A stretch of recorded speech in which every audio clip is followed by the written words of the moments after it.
So, Senator, a big day in the House, big day in the Senate yesterday for the unemployment extender bill.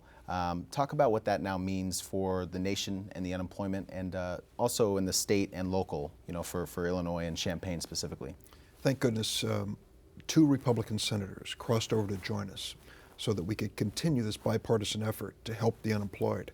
For Illinois, it meant 115,000 people who were cut off of their unemployment benefits during the Republican filibuster. Now they've got a chance to recover those benefits. I've met with a lot of those families. They're struggling, and this is help that they desperately need. Is there a more permanent solution that's sort of in the back of your minds? There's been a couple extenders. Is there a more permanent solution for the unemployed? The permanent solution is a job, and I hope that we can reach that point soon.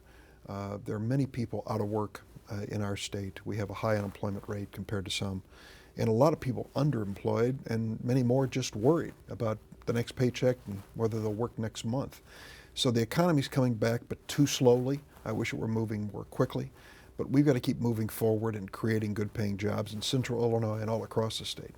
And when you talk to people back home in Illinois and Champaign specifically, are they hopeful that there are jobs out there? Are they optimistic, confident, or pessimistic even? There's a more positive feeling around Champaign-Urbana. I think it reflects the university. It also reflects, even though they're struggling, I might say, with state reimbursement, but it also reflects the fact that there are a lot of new businesses being created because of research at the university. It's a much more thriving environment than some other communities downstate. But overall, they're still worried. A lot of people are. Many are going back to school, get new courses, new training. It's good advice that they do that. And so what would you tell an unemployed family right now?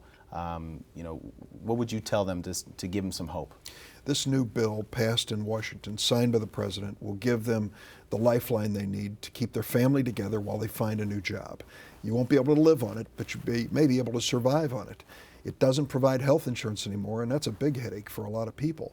But people just have to keep working at finding a job. They have to keep working at developing new skills and realize that tomorrow's economy may be different than today's. Okay. And switching course a little bit, the DREAM Act. You've been working on it for about 10 years or so. And whereabouts is it right now, and where do you think it'll be in the next couple of years? Immigration's a controversial topic, but the one bill that has bipartisan support is the DREAM Act, one I introduced about 10 years ago. It says if you were brought to America as a child by undocumented parents and had no voice in the decision, and you were raised here and you graduated high school here, no criminal record, you've done the right thing, we're going to give you a chance to become legal.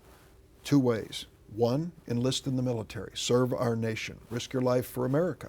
2, finish 2 years of college to show that you're really on an upward path toward really making this a better nation.